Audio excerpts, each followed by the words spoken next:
Tell your story. Change the conversation. Organized by students.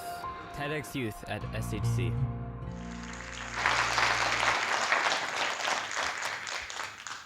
If I promise you my talk won't be too long, what does that mean? I mean, obviously it's good news, I get that, but what is too long for a talk? Is it a number, or is it more about your engagement level? You may have seen the recent Wall Street Journal headline behind me. Really? College should be more like prison? Naturally, that intrigued me. In this op-ed column, Brooke Allen, who teaches a college credit literature class in a men's maximum security prison, tells us her students sit through her 2.5-hour class without any loss of focus and are model students. They don't raise their hand for bathroom breaks, they don't yawn, and they often read challenging assigned texts at least twice before engaging in thoughtful class discussion. Naturally, as a high school English teacher, that sounds great to me, but then she says, best of all, these students have no access to cell phones or the internet. They have retained their attention spans, while those of modern college students have been destroyed by their dependence on smartphones. Now, I don't doubt modern technology has a role in the shortening of our attention spans, but I see this as a troubling half-truth. Yes, my students have phones and laptops, and Dr. Allen's don't. But Dr. Allen's students have something none of my students have ever had in their overscheduled young lives: time. We are making haste.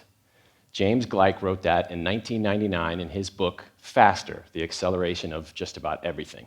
Mind you, this was 5 or 6 years before the smartphone even existed. He argued even then that many of us are suffering from a form of what he called hurry sickness. Now, Gleick wasn't the first to see this trend. In 1970, futurist Alvin Toffler wrote a book called Future Shock, in which he predicted, unless man quickly learns to control the rate of change in his personal affairs as well as in society at large, we are doomed to a massive adaptational breakdown. There's a beautiful scene in The Shawshank Redemption, a Stephen King film that many of you may have seen, in which an elderly con named Brooks Hadlin gets released from prison after serving a 50-year sentence. He writes a letter back to his old cellmates and says, "I don't think I'm going to make it on the outside. I saw an automobile once when I was a kid, but now they're everywhere. The world went and got itself in a big damn hurry." And that was set in 1950. So the question, of course, about all of these things is why? Why do we refuse to take our foot off the accelerator even after reaching dangerously reckless levels of speed? All around us are signs of the massive adaptational breakdown Toffler predicted. Our social and mainstream media have become showcases for rage. Our political leaders publicly berate each other, driving participation in our democracy practically into the ground. Anxiety and stress levels are off the charts in every walk of society, and mass shootings have become such a part of our culture that we barely even react to them anymore.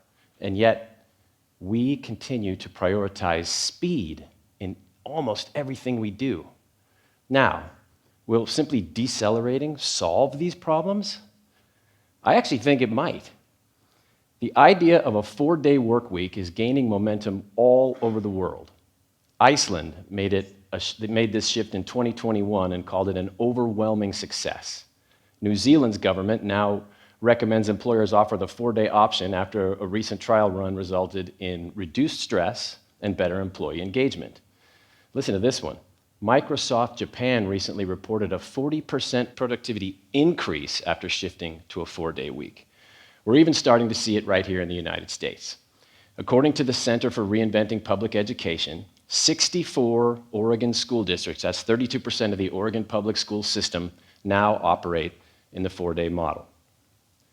And dozens of companies, particularly in the tech sector, have made the move as well. But it's not just tech. As you can see, Shake Shack is on this list, the city of Morgantown, West Virginia, and the county of Boulder, Colorado. I believe the 4-day work week is not only a good idea, but one whose time has finally fully arrived. You know, the 5-day week as we know it has only been around for 100 years. The two-day weekend didn't become standard in the US until the 1930s when Henry Ford decided his assembly line crews would be more productive working 5 days instead of 6. And while it might seem like most people today have transitioned at least partly to working online, the National Bureau of Labor Statistics reports that 45% of American jobs even can function remotely, so more than half of our workforce still relies on the 40-hour, 5-day model. And this does not include schools. As any parent knows, our division of work and leisure time depends largely on our children's school scheduling. It is time for us to channel our inner Henry Ford. For the entire lifespan of every human being on Earth, we have made it a goal to do things faster than the previous generation, faster than the previous day. We invent new ways to get things done, almost always with the goal of making life easier, but how often do we actually allow our innovations to simplify our lives?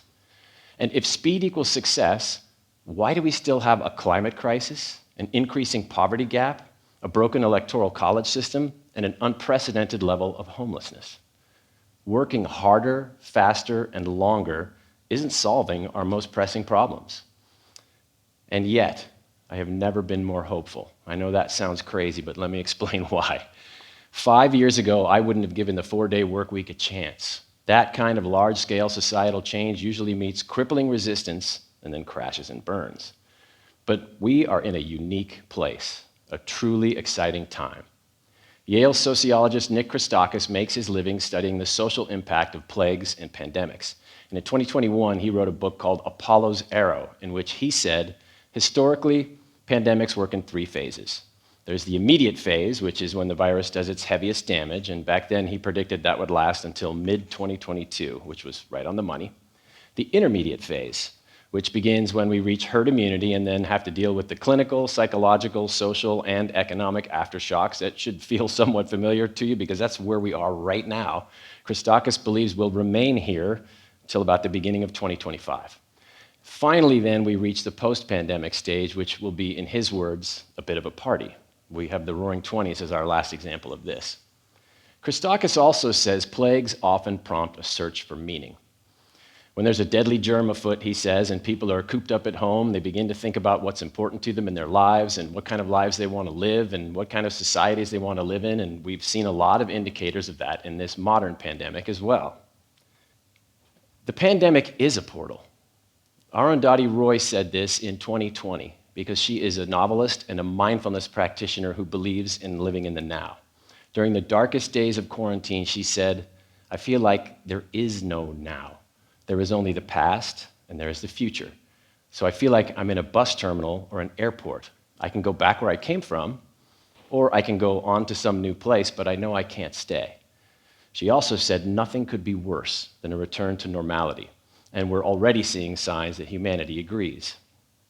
Many people chose not to return to their old jobs after quarantine because they're looking for something new, something more meaningful.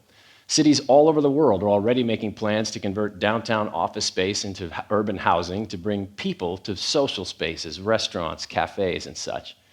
Designating one more day a week for us to go out and be social, to have coffee, visit museums, even play tennis or golf would probably stimulate our economy too. These are just some of many reasons why I'm hopeful that we might finally be ready to decelerate for the first time in a century.